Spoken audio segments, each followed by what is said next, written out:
Good morning, vinyl community, or afternoon or evening, wherever you guys are. This is a really simple update video for you guys of a couple things I've acquired this past week and a half or so. But what prompted this is there's a really massive Grail at the end of this, which made me want to do this video. I've got a few more things on the way, but this one couldn't wait. So let's get started. The first one's actually an upgrade from a previous copy that I've shown in an earlier video. This is Alfie Sonny Rollins on Impulse. It's again stereo pressing, first pressing. The reason why I upgraded this album is this copy I got at a really awesome price, and the wax on it is really super clean. My other copy was okay, it played really nice, but this one plays even better. It's one of my favorite albums, so I felt it deserved an upgrade. You see how really clean that is. Label's really nice.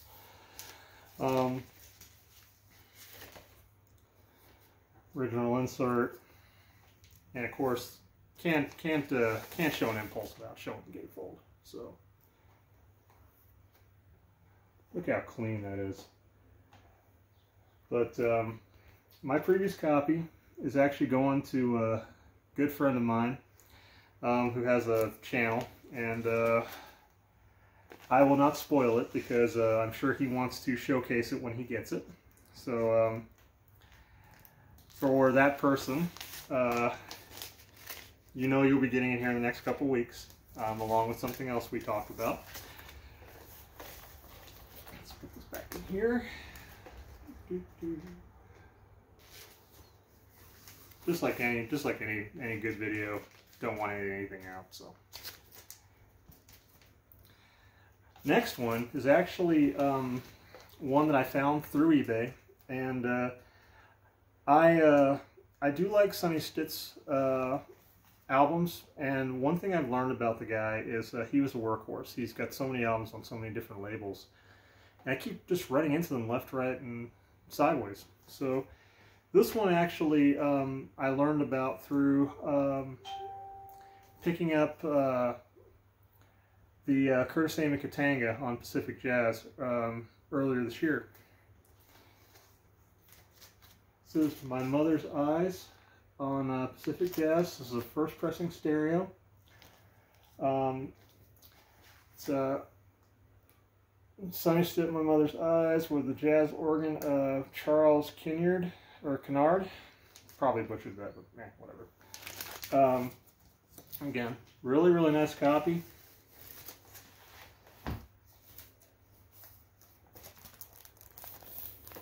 Really, really clean wax.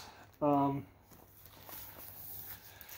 thing I'm learning about the Pacific Jazz labels, because you know it's one of those lesser known labels, is there's a lot of great stuff on it. So I'm going to start collecting this label when I can find it.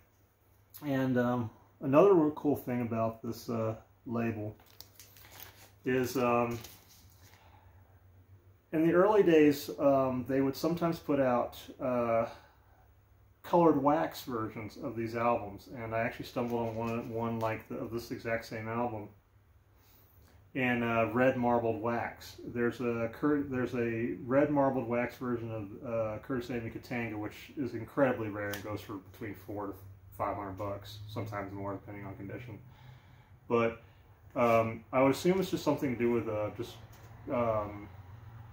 economics and just using whatever vinyl they had. But maybe somebody can comment below if you guys know for certain what was the whole reasoning behind that. But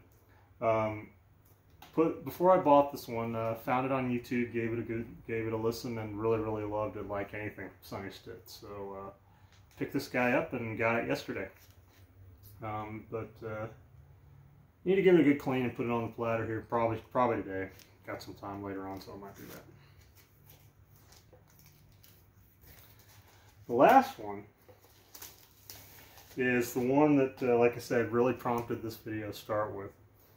So when I got into vinyl for the first time in years, I told myself I had two goals in mind.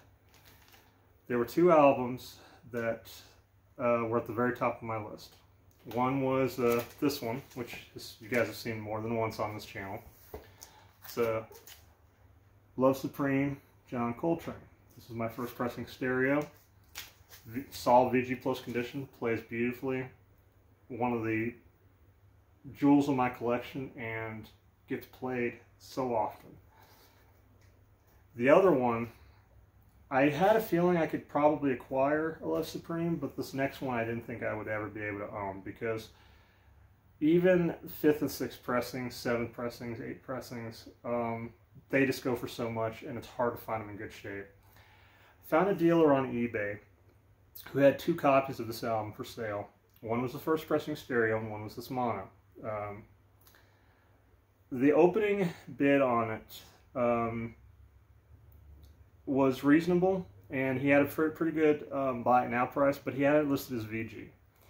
And at that kind of price, I wasn't sure if it was worth jumping on, so a little back and forth, and I asked him, I said, would you take an opening offer for this album as a buy now? And he got back to me within an hour and said, absolutely. So we came to an arrangement, got it today, or not today, but yesterday. And this is the first time I'll be able to show it to you guys. This is the second Grail that was at the very top of my list. John Coltrane, Blue Train. This is Blue Note 1577.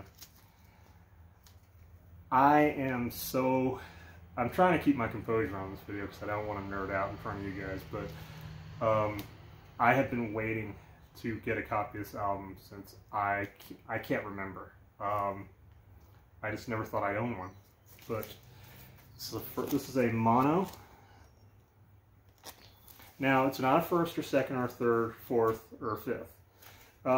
Based on the information that I've been able to acquire, this is actually a pressing from about 1962 to 64. Still has the deep groove. Probably can't see it all that well, but maybe. It's got the RVG, it's got the ear, it's got the whole thing. Look at the back cover. It's not perfect. While the seams are good on it on the cover, it's got a little bit of edge wear. But all in all, it's a really beautiful cover. The thing that really set this one apart for me is the album was sold to me as a VG copy. It has a little bit of noise, but it was very presentable. But the seller said if for any reason I wasn't happy with this album, I could return it for a full refund, so I took a chance on it. When I got the album yesterday and I pulled it out of the box, I could not believe the actual condition on this album. I hope the camera can pick this up. Guys, does that look like a VG copy to you? Does it look like a VG copy to you? I don't think so.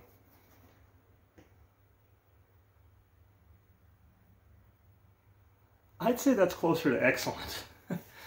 My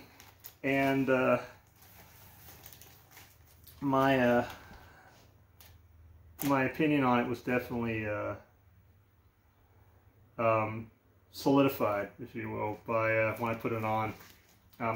Normally I clean my albums. It's really important because you don't want to wear out your needle. This one looked clean enough to where I just said, screw it, and I just put it on the turntable. With a very little bit of noise at the very beginning of the opening track, Blue Train, this thing plays beautifully.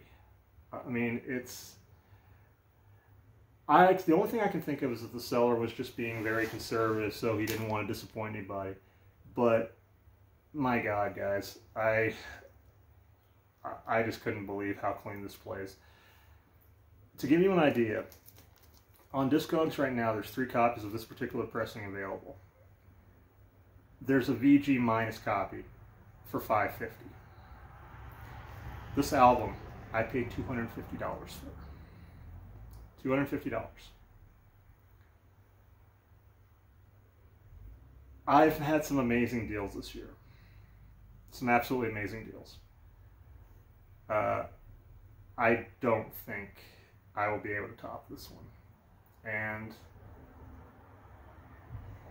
when this video is over, I'm going to give this a good clean. And I'm going to put this on the table behind me and listen to it on a system that really deserves to have it played through. But I wanted to share this with you guys because I felt that, you know, for those of you that have subscribed, some of you guys have become really good friends with me. You've been very generous with your knowledge and your support, saying, you know, basically just take your time and go for it. I appreciate everything you guys have done. So, and this is the fruits of the labor. But I hope you guys enjoyed me sharing these with you. If you like what you see, please click like and subscribe. Have a pleasant day, and I'll talk to you guys again soon.